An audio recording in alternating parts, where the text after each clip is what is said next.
Como é que é, pessoal? Bem-vindos novamente à Undergrounds Voice ao vivo. Hoje tenho o prazer de receber aqui uma lenda viva do metal mais extremo, o Alex Despised Icon. Man, thank you so much for being here. It's such an honor for me to meet you and to receive you here at Undergrounds Voice from Portugal. So, welcome. Well, it's a pleasure. Thanks for having me. My pleasure.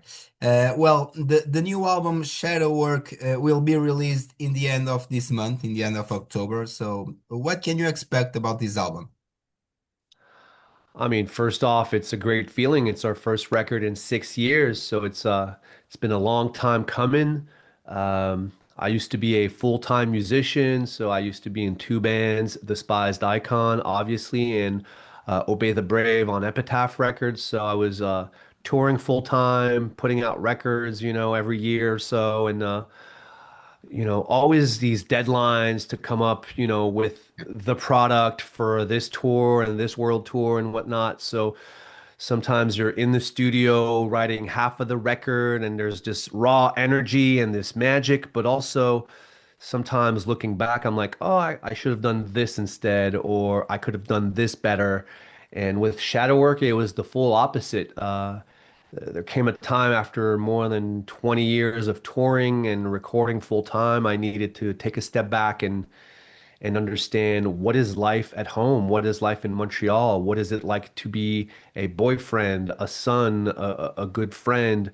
What is it like to have another career that has nothing to do with music? So when I turned 39, I decided to sort of turn the page and put music on hold so that I could sort of like take better care of myself, physically, mentally, financially. Uh, but also, figure out my life situation. And with that came a lot of good things and a lot of growing. And that allowed me to rekindle with the music aspect of my life. And so Shadow Work took us 6 years to write because, you know, I wanted to take my time this time around. So instead of just putting out these songs, I was like writing them, rewriting them, improving them. This verse sucks. This chorus isn't good enough. It should be a bridge instead, and so on and so forth. So a lot of fine tuning, but the end results are there. I feel like this is our most complete effort. It acknowledges, the Spies Icon's golden era, musically speaking, but also there are new elements here and there that Yeah. make things, I would like to think, for the audience, but also for us, first and foremost, as musicians. So we recognize that there's quite a bit of nostalgia attached to our band, but we are very much focused on the now and on the future. And I got this yesterday, so shadow work is the Yo. result of that. So I hope if you're listening right now that you will check out the record and that you will enjoy it. It's a very personal effort. It's my most personal effort as the lyricist and co-writer of this band. And I would say taking all of this time has given us the opportunity to jump on an emotional and musical roller coaster. So quite a bit of variety on this record. So every song has its identity, but first and foremost, it's still the good old despised icon. So yeah, check it out. As you said, it's a very personal album that explores resilience, inner healing, and self-confrontation. So, how did those struggles shape this record? How was the songwriting process for these songs? There's a word, catharsis. So turning a negative experience into something positive or a growing experience. I'm quite the introvert. You and I are having this conversation, but in my personal life, I spend a lot of time doing the one-on-one with one best friend or my girlfriend or seeing my parents and stuff like that. I'm not shy at all. I just don't fuck with a lot of people, to be honest. And Yeah. so, music helps me get out of my shell. It helps me communicate. It helps me be part of a community that I love, this music community. But also it helps me vent, you know. My situation is no different than yours or anyone else. We all go through things that are harder, you know, whether they're physical, mental, financial. Everyone experiences hardship in their lives. And music and Despised Icon is my opportunity to vent about these things so that they can be a growing experience. And in my previous records, it's, you know, there was that assessment, you know, this is wrong, that is wrong. But with shadow work, it's like, okay, I've made the assessment. How do I change these things now? How do I implement, you know, sustainable change so that I can actually improve as a human being? And so that is my introspective journey on this record. And also, like, I'll be 45 this year, you know. I'm middle aged now. I unfortunately, you know, have a lot of friends and family that have passed away, and I feel very mortal now. I don't feel invincible. And I think that shadow work also depicts that, you know, our journey in life and being at peace with it all. Yeah. You guys already released two singles, Over My Dead Body and Dead of an Artist. So, how's been the feedback about these new songs, these singles? Um, I try not to spend too much time on the internet, but you know, since I co-manage this band and I'm in charge of the marketing department, I have to pay attention once in a while to see if you know, everything is effective or if I missed or if we missed the mark. And so far everything seems positive, beyond our expectations, you know, because people don't owe us anything, you know. They don't have to listen to these songs. They don't have to like our band, but a lot of them do, and a lot of them have been loyal for years or decades. But also, what's interesting nowadays is, so you know, some people in the younger generation are starting to pay attention, which is very validating because, as I said, no one owes me anything. So to be 44, almost 45, and you know, still have these opportunities to speak with someone in Portugal or play a show in New York or go back on tour in Europe next year. I mean, these are amazing experiences, things that I've taken for granted in the past, and now more than ever, I realize how lucky I am and how lucky my bandmates are to have that opportunity to still play music, still put out records, still play shows, and hopefully that transpires in everything we do. It does. It does. Um, how can you compare Shadow Work with your previous albums? You already said that you can see some new elements here and there. So which are these elements? Um,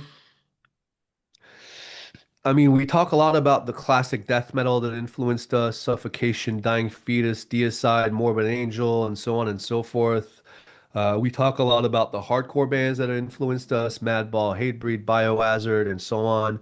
Uh, but I also think it's important to acknowledge, you know, the more like the weird mathcore or gent or tech bands that have influenced us, you know, that there are sometimes leaning on the metal side, sometimes leaning on the hardcore side. So bands like Meshuggah or bands like the Dillinger Escape Plan, you know, from one extreme to another.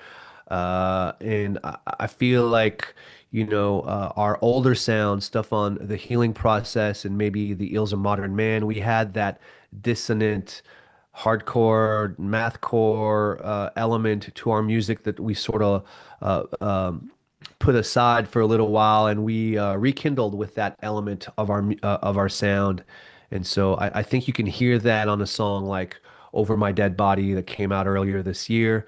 Um, but also, you know,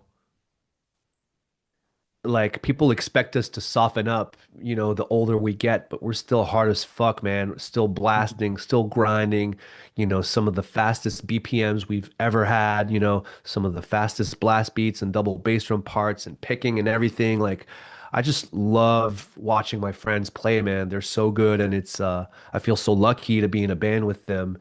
And so really leaned hard on the technical aspect, and also you know, we listen to all types of extreme music, and I would say black metal, maybe the less symphonic black metal, the more true or whatever, that just dirty power chord, reverb sound, everything. I think Steve, mainly our other vocalists, that's a big influence on him.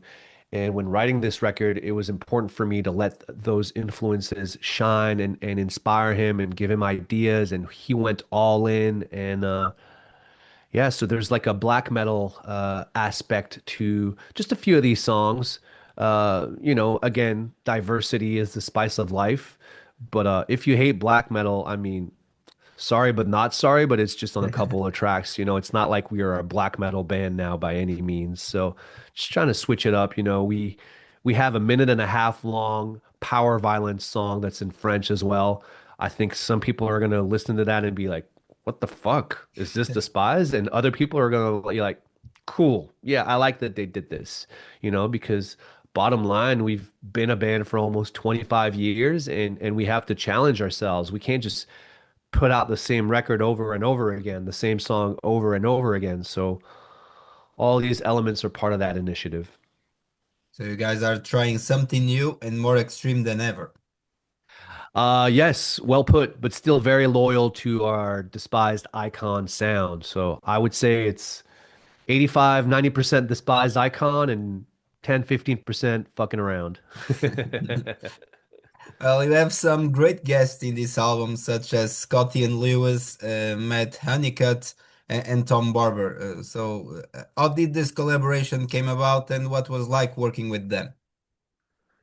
Um, for every aspect of this band, whether it's graphic design, merchandise, music videos, sound production, uh, and in this case, vocal featurings, I always deal with friends. This is I want things to be personal. I want it to transpire in our music. I want to work with people that get me, that get it, people that I get along with on a deeper level than just music, and that's where the magic is. And so that's why I hit up my friend Matt from Kublai Khan, Scott from Carnifex, Tom from Chelsea Grin. These are bands that I've toured with a lot. These are people with whom I go way back. I'd say in all three cases, these are people that I met before the hype, before their bands got huge.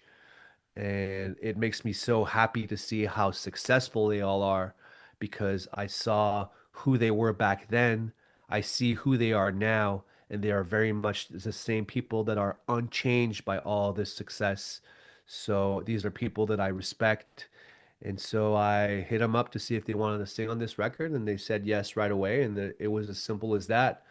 I recognize that we are having this discussion in an interview form, so there's a marketing aspect to, collaborating with these big ass bands, but it has very little to do with that and a lot to do with just playing music with my friends. As we talked before, it's a very personal album. So, would you say that it's almost a conceptual album in a slightly different sense that we usually think what's a conceptual album? Yeah, I guess you would say that. I don't think it was a conscious effort to do so, but it's a very much personal, very much introspective. We're not a political band by any means. Not that there's anything wrong with that. We are not a satanic band or a gore band or I have nothing against all these art forms. It's just not me. It's just not us. I just write about what I know and I try to be as sincere as positive as possible. And hopefully, shadow work will resonate with some people because of that. You know, like I said, we all go through stuff, and maybe this record will be relatable to someone. And if this record could help one person get out of his head and apply himself to change his situation, just one person, then it's a win, you know? I'm sure it will. Do you have plans to finally come to Portugal?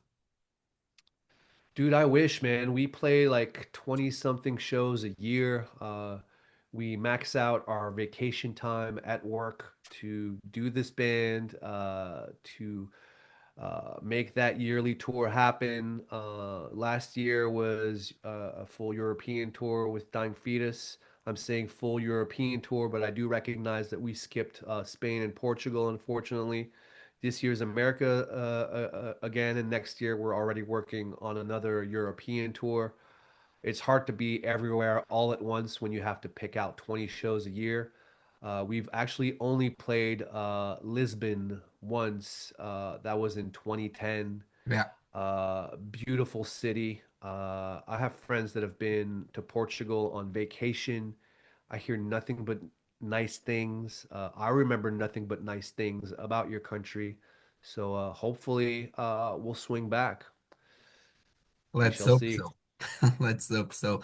And finally, once again, thank you so much for being here. It was really a huge honor for me to meet you, to talk a little bit with you. I'm now even more fan of your band that I was before the interview, so it's always nice. So, any last words for the Portuguese fans? Uh, I mean, don't forget to brush your teeth, floss, get a tongue scraper. Those are very useful. Oral hygiene or hygiene in particular is good health in general. Uh, don't forget to invest, even if it's $10 a week or $100 a month. Uh, you need those gains in order to live well later on in life when you retire. So have fun in the present, but don't forget to take care of yourself in the future. So all these little steps add up and help you out when you get to my age or older. So yeah. Well, nice words, nice words. Well, once again, thank you so much and hope to see you soon, man. Take care, my friend. Thanks for taking the time.